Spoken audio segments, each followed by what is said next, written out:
When we heard Call of Duty Black Ops was preparing to unveil its multiplayer, we didn't waste any time. Our destination, Treyarch. Our mission, the most detailed hands-on coverage inside Xbox can provide. So sit back, relax, and keep a sharp lookout. Every feature you hear about in this preview has never before been done in a Call of Duty game.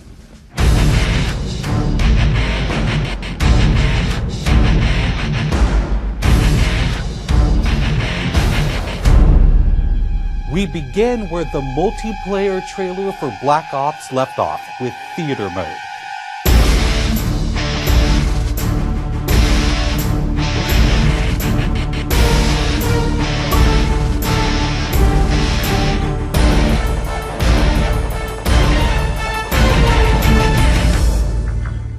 Dan Bunting explains.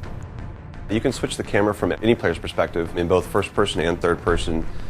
You can detach the camera and go into free cam mode, which allows you to fly anywhere on the map, basically. It's really interesting when you pause the game and go into free cam, you just see all the particle effects just in their full glory, just frozen in time, and it makes some really awesome footage.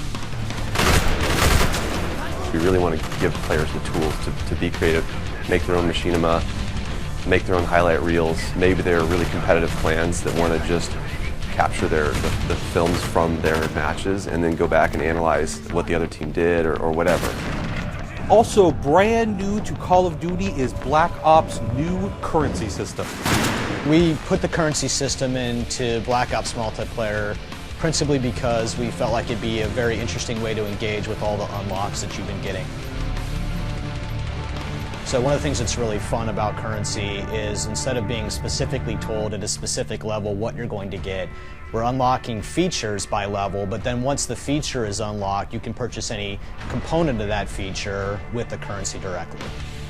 Of course, when you got a little currency jingling in your virtual pockets, nothing feels better than putting it on the line against your fellow players. Say hello, everyone, to wager matches. When we were developing the wager match game modes, we went through a whole bunch of ideas to find the 4 that we were going to use to ship inside the game. And really, if it wasn't people screaming in joy and frustration when they were sitting around the office playing, it wasn't good enough to be a wager match.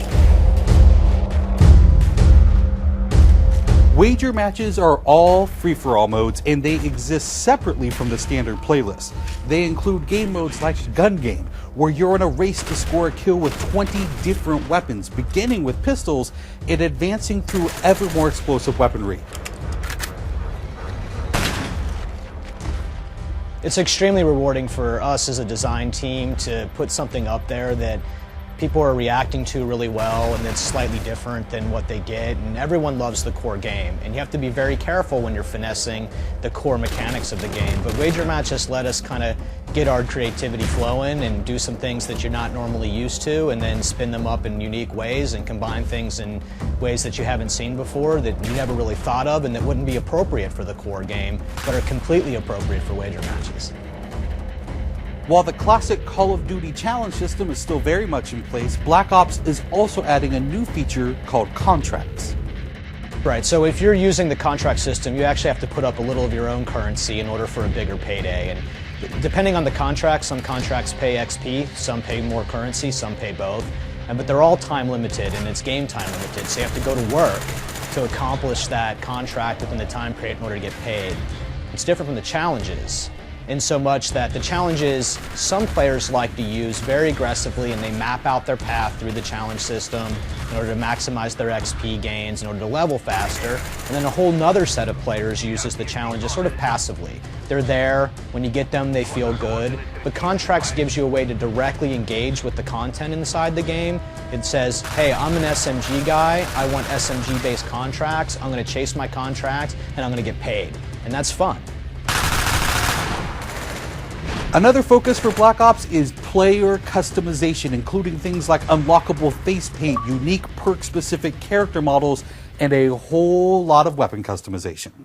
We've been we stole the line from Full Metal Jacket, this is my weapon, this is my gun, and we're chanting that around the office as sort of our mantra for this feature. Originally it started with one of our designers he just made kind of an offhand comment one day where he said, you know, I really have a certain attachment to the weapon that's my favorite. I want to make that weapon mine, and that was all it took.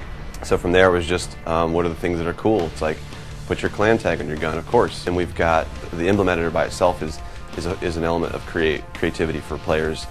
And then the reticles, of course, so why not give people the option to select what kind of red dot they have. Maybe they don't like a dot, maybe they like a circle, maybe they like a triangle, maybe they like a standard crosshair, maybe they just want a line. And then there is combat training, which allows you to get comfortable with the trappings of multiplayer by competing in matches against AI-controlled opponents. You know, it's our hope that combat training can convert people who are largely single-player gamers who might have, dabbled around in multiplayer but never made that leap to playing online, and give them kind of this experience where they can get familiar with the mechanics and features and systems that multiplayer has, but they can do so at their own pace, they can do so without someone screaming in their ear what a noob they are, and practice up and then join the competitive fold. Experienced players could use combat training to practice up on a particular weapon, a particular tactic, or a particular map. So we think it appeals to both audiences, but most directly, it was designed to help new players get into the mix.